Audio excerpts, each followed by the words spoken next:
इतिहास में हार जीत होती रहती है। मुद्दे की बात यह है कि कौन स्पिरिट जिंदा रख पाता है।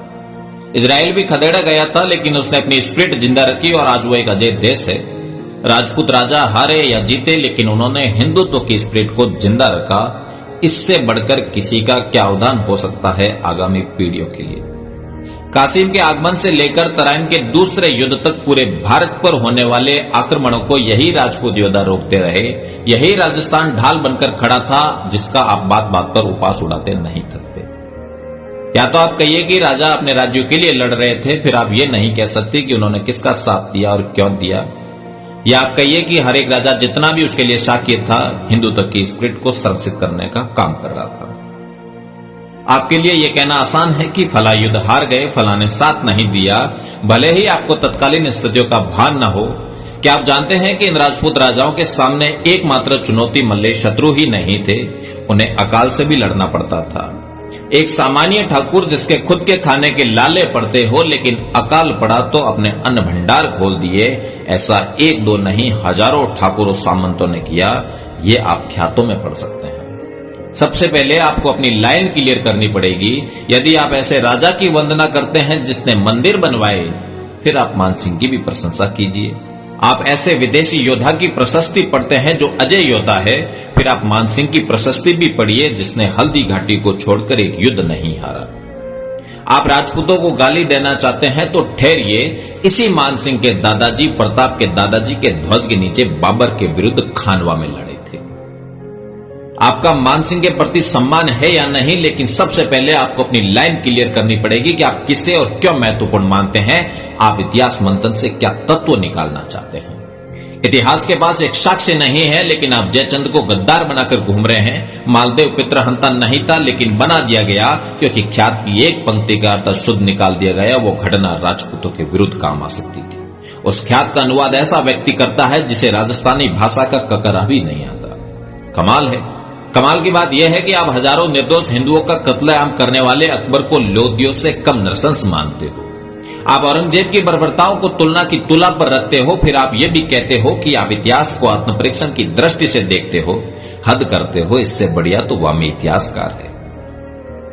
जसवंत सिंह औरंगजेब के अधीन थे, लेकिन जैसे ही औरंगजेब मारवाड़ के मंदिर तोड़ने की घोषणा करता है, जसवंत सिंह काबुल की सारी मस्जिदें तोड़ने का फरमान जारी कर देते हैं।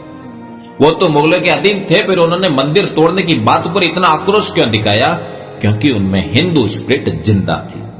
कानड़ देव मुट्ठी भर सैनिकों के साथ खिलजी की सेना का रास्ता रोक देते हैं जब वो सोमनाथ से शिवलिंग लेकर दिल्ली जा रही होती है। प्रताप गुजरात से लौट रही अकबर की सेना से टैक्स वसूल लेते हैं। कल्ला रायमलोद जहांगीर को विवाह के बदले जूतों की माला पहना देते हैं। आप पढ़िए कि इल्तुतमिश ने कितनी बार जूते खाए हैं राजस्थान में। ऐसे अनेक उदाहरणों से भारतीय इतिहास भरा पड़ा है। आप राजपूत राजाओं का गुणगान मत कीजिए, लेकिन आप बताइए कि एक गुलाम कौम इतना खुलकर कैसे खेल सकती थी। हम तो मुगलों के हुक्म की तालीम कर रहे थे। महाराणा प्रताप को लेकर स्वयं दक्षिणपंथी भ्रम फैला रहे हैं कि प्रताप अकेले लड़ रहे थे। सफेद झूठ। यह झूठ नहीं, थूक है जो पलटकर हमारे मुंह पर गिरता है। मारवाड़ के चंद्रसेन, सिरोही के राव सुल्तान, बूंदी के दूधा, ईडर के राव नारायण दास, डूंगरपुर के सहसमल, ग्वालियर के राम सिंह तोमर और भी आसपास के सामंत हमेशा प्रताप के साथ खड़े थे। आप अबुल फजल को पढ़िए और जानिए कि उस समय किस प्रकार प्रताप और उसके सहयोगियों ने मुगलों के व्यापार और हज यात्रा के रास्ते रोक दिए थे। हल्दी घाटी युद्ध को लेकर पहले वामी इतिहासकारों ने कहा कि वो युद्ध प्रताप हार गए थे। फिर आए दक्षिणपंथी और कहने लगे कि युद्ध अरण्य पर छूटा था। आप मेरी मत मानिए, आप अकबर की सेना के साथ आए इतिहासकार बदायूं की पुस्तक मुंतखब उत-तवारीख पढ़ लीजिए। मुगल सेना मीलों भागती रही, एक जीती हुई सेना भाग रही है। कमाल है। गोकुंदा के पास मुगल सेना रात रुकी तो आसपास के जंगल जलाए ताकि प्रताप की सेना पीछा न कर पाए। जीती हुई सेना में इतना खौफ। अकबर के युद्ध के पश्चात असफ खान और मानसिंह को दरबार में आने से मना कर दिया। विजयी सेनापतियों को ऐसा उपहार।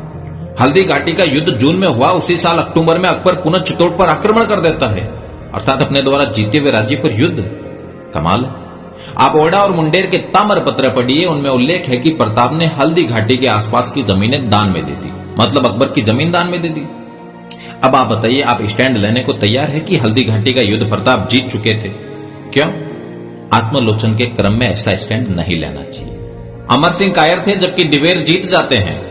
राव सुल्तान दत्तानी के युद्ध में अकबर की सारी सेना का सफाया कर देते हैं। कौन थे ये लोग? इतिहास की मुख्य धारा को गोली मारिए, क्या आप इन युद्धों की चर्चा भी करते हैं?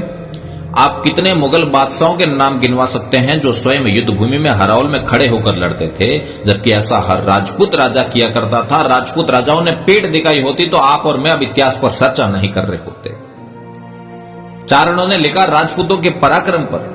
सांगा, प्रताप, राज सिंह, अमर सिंह, दुर्गादास, जसवंत सिंह, जगत सिंह, राव जय सिंह, राव सुल्तान, डूंगर सिंह, इन्होंने दान दिया, युद्ध लड़े, दुर्ग बनवाए, मंदिर बनवाए, तालाब खुदवाए, और आपको एक क्षण नहीं लगता आप कह उठते हैं कि चारण चापलूसी कर रहे थे।